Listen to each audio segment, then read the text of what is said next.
साथियों नमस्कार। स्वागत है एक बार फिर से हिंदी व्याकरण की इस ऑनलाइन कक्षा में अपनी कलम अपनी आवाज के साथ। दोस्तों, हमारी बात चल रही थी स्वर संधि। स्वर संधि में हमने पहले स्वर संधि का एक पूरा वीडियो बनाया जिसमें किस प्रकार वर्ण मिलने से कौन कौन सी संधि होती है। उसके बाद में हमने दीर्घ संधि, गुण संधि और वृद्धि संधि ये सब पढ़े।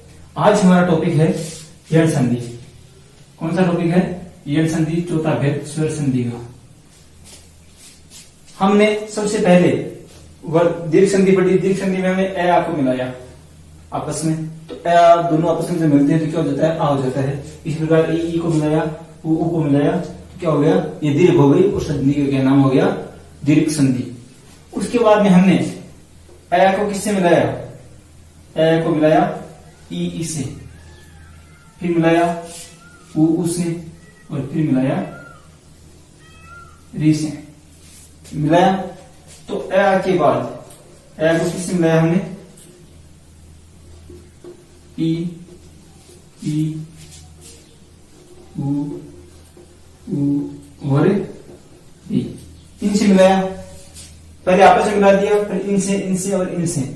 जब इनसे मिलाया तो परिवर्तन के रूप में हुआ ए और संधि का नाम क्या हुआ? गुण संधि। ठीक है। उसके बाद में हमने ए को किससे मिलाया? ए ओ से और आई औ से, इनसे मिलाया। तो ए को किससे मिलाया? फिर ए आई ओ, इनसे मिलाने पर हुआ परिवर्तन क्या हुआ? आई और वर्दी के साथ हुआ, तो संधि का नाम क्या हो गया? वर्दी संधि। ठीक है। यहां पे हम बात कर चुके हैं आपस में मिलाने से कौन सी संधि होती है? दीर्घ संधि।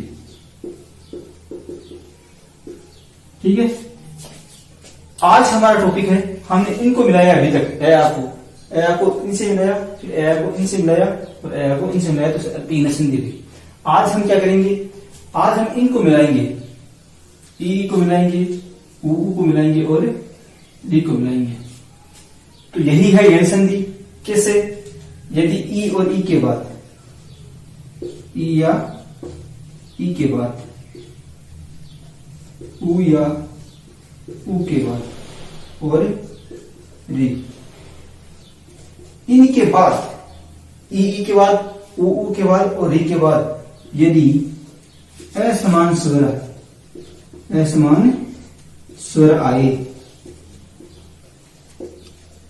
तो क्या होता है? अगर असमान स्वर आए तो ये जो है इधर वाला ई और ई, इनके स्थान पर तो हो जाता है ये। ठीक है। उ इनके स्थान पर हो जाता है वह हलंत होता है, यह भी हलंत होता है, और री के स्थान पर हो जाता है ये भी हलंत। आगे का जो असमान स्वर मिला, असमान स्वर का मतलब क्या है? ई के बाद में ई नहीं होना चाहिए, उ के बाद में उ को छोड़कर कोई सा भी स्वर हो, और री के बाद में री को छोड़कर कोई सा भी स्वर हो, वो असमान स्वर हो गया। तो ये तो हो गया केवल ई के स्थान पर ये, उ के स्थान पर और री के स्थान पर हो गया।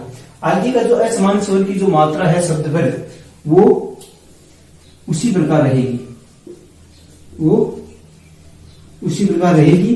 और जो आगे शब्द बन रहा है यह पर, यह बन रहा है, वह बन रहा है और रह बन रहा है, उस पर मात्रा लग जाएगी। आगे का स्वर है उस पर उस स्वर की मात्रा लग जाएगी। तो परिभाषा की बात करें, यण संधि किसे कहते हैं? परिभाषा कभी नहीं पूछते, लेकिन बात करें परिभाषा की किसे कहते हैं। तो यदि ई या दीर्घ ई, उ या दीर्घ उ और री के बाद में असमान स्वर आए तो ई के स्थान पर ये, उ के स्थान पर वह और री के स्थान पर रह हो जाता है। इसे यण संधि कहते हैं। अब हम इनको उदाहरण के माध्यम से समझेंगे किस प्रकार ई के बाद में असमान स्वर हो तो यह हो जाता है, वह हो जाता है और रह हो जाता है। हम देखते हैं, शब्द है अधि प्लस आस। शब्द है अधि प्लस आस। अब यहां पर हम देखते हैं, हमें यहां क्या चाहिए? ई या ई, आगे असमान स्वर है। ठीक है। तो इधर देखते हैं हम, शब्द है अभय ब में किसकी मात्रा है, छोटी ई, इसको अलग कर लिया। अलग क्यों किया कि हमें संधि कहाँ करनी है, वर्णों में। संधि हमेशा वर्णों में होती है, तो हमने ई अलग किया। उसके बाद हम देखते हैं आगे क्या है, आ है और स। ठीक है, अब हम ई और आ को मिलाते हैं। ई और आ जब मिलते हैं तो ई के स्थान पर केवल क्या, ई के स्थान पर हो जाता है ये, और आ का आ ही रह जाता है। ठीक है, अब इनके जो आगे बचा है वो लिख देते हैं उधर। ठीक है, अब इनको वापस मिलाते हैं। मिलाने पर ए वह हलंत है अभी तक, इसमें क्या करना है, ये भी हलंत है तो इस वह को तो लिख देते हैं आधा। ठीक है, ये भी क्या है, हलंत है अभी तक। अब इसमें जो आगे आ की मात्रा है, आगे हमने बात की आगे का जो भी स्वर रहता है असमान स्वर, उसकी मात्रा उस ये पर ही वह पर और र पर लगा देते हैं। तो आगे किसकी मात्रा है, आ की, तो आ की मात्रा लगा दी और से शब्द क्या बन गया, अभ्यास। ठीक है, आगे हम देखते हैं शब्द एक लेते हैं, सुधन आगत। सुधन आगत अलग अलग करके देखते हैं। शब्द है स उ प्लस आगत। ठीक है, अब हम इनको मिलाते हैं। मिलाने पर, संधि करने पर कुछ परिवर्तन होता है या नहीं, तो देखते हैं। उ के बाद में असमान स्वर आ गया तो उ के स्थान पे क्या हो जाएगा, वह, और जो है आगे का आगे इसी का ऐसे लिख दो। आगे क्या बचा है, आधा से। अब हम इनको मिलाते हैं, तो आधा से। ठीक है, वह भी क्या है आधा, तो वह लिख दिया आधा। अब आगे क्या है, आ है, तो आ की मात्रा इसमें लगा देते हैं। ये आ की मात्रा लगा दी और लग गए और तय। शब्द क्या बन गया, स्वागत। एक शब्द हम लेते हैं री और असमान स्वर अगर हो तो किस प्रकार रिकारा होता है। हम लेते हैं मातृ। शब्द क्या है, मातृ धन आज्ञा। मातृ धन आज्ञा। अब हम देखते हैं यहां पे क्या है, री है, तय के अंदर किसकी मात्रा है, री की। तो माँ तय लिख दिया आधा, और इसमें मात्रा किसकी थी, री स्वर है, आगे क्या है, आज्ञा। ठीक है, अब री के बाद में असमान स्वर है तो री के स्थान पर हमेशा क्या होता है, रह। तो हमने री के स्थान पर केवल क्या कर दिया, रह कर दिया, वो भी हलंत। ठीक है, आधा है, तो ये जो आगे बचा वो इसे लिख दो और आगे। री का तो रह हो गया, आगे का जो बचा है वो माँ। अब देखो तय और रह मिलते हैं, हमने बात की वर्ण विचार में, तय रह ये जब मिलते हैं तो क्या हो जाता है, इसमें आगे अ जोड़ देता है बोलने के लिए, तो शब्द क्या बन जाता है, वर्ण क्या बन जाता है, त्रय। ठीक है, तो तय और रह मिलते हैं तो शब्द वर्ण क्या हो जाएगा, त्रय। आगे जो असमान स्वर बचा उसकी मात्रा लगानी है, तो मात्रा क्या है, आ, और शब्द क्या बन जाएगा, मात्राज्ञा। ठीक है, अब हम बात करते हैं पहचान की। बात क्या करते हैं, पहचान कैसे करें कि इसमें यण संधि है।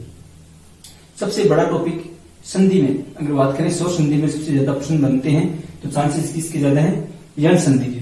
अब इसकी पहचान करते हैं। हमेशा बात याद रखना है, यण संधि की बात कर रहा हूं कि यदि ये वह और वह इससे पहले यदि आधा वर्ण हो, आधा वर्ण हो, ये वह और र से पहले आधा वर्ण हो, तो वहां पर हमें यण संधि माननी चाहिए। और आधा वर्ण होने से मतलब नहीं है, आधा वर्ण जहां से हो और वहां से हम अगर विच्छेद करें तो कुछ सार्थक शब्द निकले या कुछ उपसर्ग आदि निकले, तभी वहां से संधि करनी है। ये तो आपको याद करना पड़ेगा। वर्तनी की शुद्धता आपको खुद को याद करनी पड़ेगी, कौन सा शब्द शुद्ध है, कौन सा शब्द अशुद्ध। जैसे हम बात करें, शब्द है प्रतिधन एक। ठीक है, या हम ऐसे लिखें, शब्द आ गया विषम प्रत्येक। यहां पे हम देखते हैं कि ये के पहले क्या, ये से पहले क्या गया, आदत है, तो हम लिखते हैं तय और ये एक। अब ये किसके स्थान पर बना है, ई के स्थान पर, या ई। अब दोनों हो सकता है, ई छोटी भी हो सकती है, ई बड़ी भी हो सकती है, लेकिन ये आपको ध्यान रखना है वर्तनी की शुद्धता से। प्रति में क्या होता है, हमेशा ई की मात्रा छोटी होती है, उपसर्ग में लगभग मात्रा छोटी मिलती है, तो शब्द क्या बनता है, प्रतिधन एक। तो ये वर्तनी जो है वो आपको खुद को ध्यान रखनी है। अब हम ये व और रस से पहले क्या मिलेगा, आधा वर्ण, ठीक है। अब हम देखते हैं कि यह संधि की संधि विच्छेद कैसे करें। कुछ शब्द आगे आपके सामने संधि विच्छेद कीजिए, तो किस प्रकार से उसका संधि विच्छेद करना है वो देखते हैं।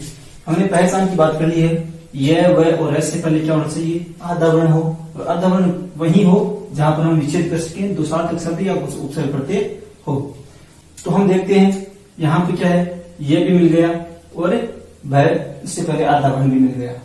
तो पहला अगर नियम हम देखें संधि विच्छेद का, तो जो भी आधा वर्ण हो उसको पूरा लिख दो, आधा वर्ण को पूरा लिख दो। हम यहां पर करते जा रहे हैं, साथ में अ है, आगे क्या है, वह, इसको पूरा लिख दिया, ठीक है। अब दूसरा नियम क्या कहता है कि यह व और र के आधार पर, र के अनुसार मात्रा लगा। अब यह व और र के आधार पर मात्रा कैसे, कि यहां पर अगर यह से पहले आधा वर्ण हो, वह से पहले आधा वर्ण हो और र से पहले आधा वर्ण हो, उसी के आधार पर मात्रा लगानी। कैसे, अगर यह हो तो ये किसके आधार, किसकी जगह बनता है, ये ई के स्थान पर, ठीक है। ये किसके स्थान पर बनता है, ई के या दीर्घ ई, ठीक है। वह किसके आधार पर, उ या उ री र, ठीक है। तो ये वह और र के आधार पर मात्रा लगानी है। तो यहाँ पे क्या है, यह है, तो ये या तो छोटी ई होगी या बड़ी ई होगी। तो हम मात्रा लगाते हैं, तो हम देखते हैं अगर शब्द क्या है, अभी उपसर्ग है, उपसर्ग अभी है, और उपसर्ग में हमेशा लगभग छोटी मात्रा मिलती है, और अभी उपसर्ग में हमेशा क्या आएगी, छोटी मात्रा आती है। तो मात्रा हमने लगा दी छोटी ई, ठीक है। यह वह रह के अनुसार मात्रा लगा दी। अब आगे जो भी इस ये में मात्रा लगी हुई है, जो भी ये में जो मात्रा लगी हुई है, जिस स्वर की उस स्वर को आगे लिख दो। अब ऊ छोटा है, लिख दिया, आगे जो बचा है इसके साथ जोड़ दो। तो शब्द क्या बन गया, विच्छेद क्या हो गया, अभिधन उदय, ये इसका संधि विच्छेद हो गया। तो ये यन संधि का विच्छेद करने का नियम है। अब हम कुछ जो मुख्य शब्द हैं, कुछ मुख्य उदाहरण हैं, उनको देखते हैं। केवल इन्हीं उदाहरण से कुछ नहीं होने वाला, कुछ उदाहरणों के माध्यम से आपको समझाने का प्रयास है। आप ज्यादा से ज्यादा गाइडों से पढ़े, किताबों से पढ़े, वहां से ज्यादा उदाहरण देखेंगे। जितना आप उदाहरण देखेंगे उतना ही आपको ये जो संधि है आपको सरल लगेगी। आप उदाहरण जितने देखेंगे उतनी ज्यादा सरल लगेगी। हम देखते हैं कुछ उदाहरण। ऊपरी दल उत, ठीक है। ई के बाद में क्या है, ऊ है, ई के सामने असमान स्वर आ गया, तो ई के सामने क्या हो जाएगा, यह हो जाएगा। तो हम देखते हैं शब्द बन जाता है ऊ र, तो हो गया आधा, आधा रह कहां चला जाएगा, ऊपर, और ई के सामने क्या हो गया, ई के सामने ये हो गया, और रह कहां गया, ऊपर। आगे क्या है, ऊ की मात्रा लगा देते हैं, शब्द बन गया उपयुक्त, ठीक है। अब इसका हमने संधि विच्छेद की भी बात की कि अगर यह से पहले आधा वर्ण मिल जाए तो इस आधे वर्ण को पूरा लिखो, और ये और वह और रह, इसके आधार पर हमने मात्रा लगाई कि ये हो तो ई की मात्रा लगा दो, वो तो वह हो तो ऊ की मात्रा लगा दो, और रह हो तो री की मात्रा लगा दो, ठीक है। संधि विच्छेद कर देते हैं। जो यह में मात्रा है वो आगे लिख देते हैं। अब हम देखते हैं आगे परिधन आप, ई है, ई के स्थान में क्या हो जाएगा, समान स्वर हो तो ये शब्द बन जाएगा पर्याप्त।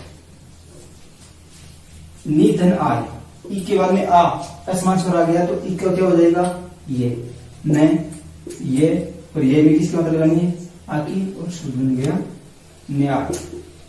निधन और वेरी इंपॉर्टेंट शब्द है निधन आय, न्याय। आगे देखते हैं इति धन अर्थ, इति धन अर्थ, ई के बाद में असमान स्वर आ गया, ई के स्थान पर ये हो जाएगा, और शब्द क्या बन जाएगा, इत्यर्थ। क्या बन जाएगा, इत्यर्थ। प्रतिधन आई, प्रतिधन आई, ई के बाद में असमान स्वर आ गया, ई की जगह यह हो जाएगा, और शब्द बन जाएगा प्रत्यय। अग्निधन अस्त्र, इंपॉर्टेंट शब्द अग्निधन अस्त्र, ई के बाद में क्या आ गया, तो ई के स्थान पर यह हो जाएगा, और शब्द बन जाता है अग्निस्त्र। क्या बन जाता है, अग्निस्त्र। कैसे, ई का तो हो गया ये, आगे जो है वो ये में मिला देते हैं, और अग्निस्त्र, ठीक है। इसी आधार पर देखते हैं सुधन अच्छ, ऊ के बाद में असमान स्वर आ गया, तो ऊ के स्थान में क्या हो जाएगा, वह शब्द बन जाता है स, तो रह गया आधा, ऊ का बन गया वे में किसकी मात्रा लगानी है, आगे जो स्वर है उसकी, तो वे में एक की मात्रा लगा दी और शब्द बन गया स्वच्छ। ठीक, ऊ और ई, ऊ के बाद में असमान स्वर है तो उसके स्थान में क्या हो जाएगा वह, उस शब्द क्या बन जाएगा अन्वीक्षण। क्या हो गया अन्वीक्षण। गुरु धन आसन, ऊ के बाद में आ असमान स्वर है तो ऊ का वह, वो शब्द बन जाएगा, वेरी इंपॉर्टेंट शब्द है याद रखना, गुरु धन आसन। तो शब्द गुरु और रह क्या हो गया आधा और ऊ की मात्रा में जिसमें बदल जाएगी वह में, तो ये हो गया रह चला जाएगा, वह के अंदर किसी मात्रा आकी और शब्द बन गया गुरुवासन। शिशुधन एक, ऊ के बाद में असमान स्वर आ गया तो ऊ का क्या हो जाएगा वह, सी से रह गया आधा। ठीक है, अब से की जगह ऊ की जगह क्या हो जाएगा, ऊ की जगह तो कर दिया हमने वह, से तो लिखना आधा, ऊ की जगह वह, तो मात्रा किसकी बनानी है ए की शिशु के। ठीक, आगे देखते हैं लघुधन आदि, ऊ के बाद में असमान स्वर आ, ऊ के साथ क्या हो जाएगा वह, तो शब्द क्या बन जाएगा लघवादी। अब देखते हैं मातृधन अर्थ, शब्द क्या है मातृधन अर्थ। री के बाद में क्या है असमान स्वर ए, तो री के सामने क्या हो जाएगा र हो जाएगा, उस शब्द बन जाता है मां तक रह गया आधा।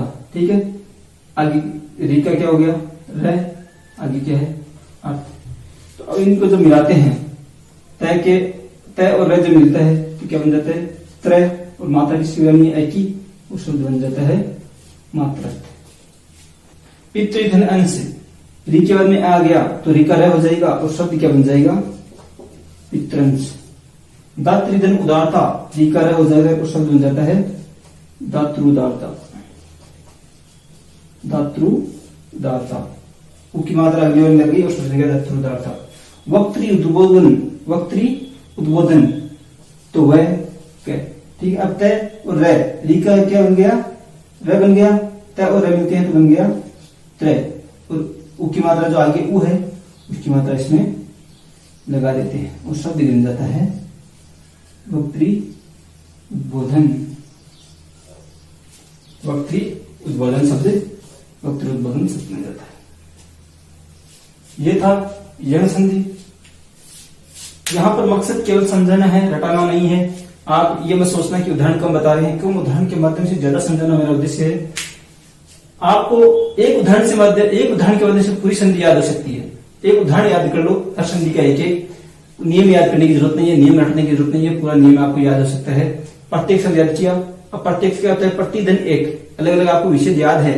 तो अब देखो प्रति में क्या बनता है ई और ए, ई और ए मिलता है। अब ये नियम याद है कि ई के बाद में अगर असमान स्वर आए ई के समय क्या हो जाता है ये हो जाता है, तो ये पूरा नियम याद है। तो उदाहरणों के माध्यम से पढ़ना सीखो, ज्यादा से ज्यादा उदाहरण देखो, हिंदी की जो किताबें हैं उसमें उदाहरण देखो। तो ये था आज का यह संधि का टॉपिक पूरा हुआ। अगले टॉपिक में हम बात करेंगे अयादी संधि।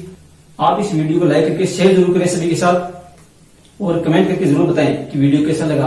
अभी तक इस चैनल को सब्सक्राइब नहीं किया तो कर लीजिए और बेल आइकन जरूर दबा लें, जिससे अगले वीडियो की सूचना अपलोड होते ही आपको मिल जाए। तब तक के लिए जय हिंद, जय भारत।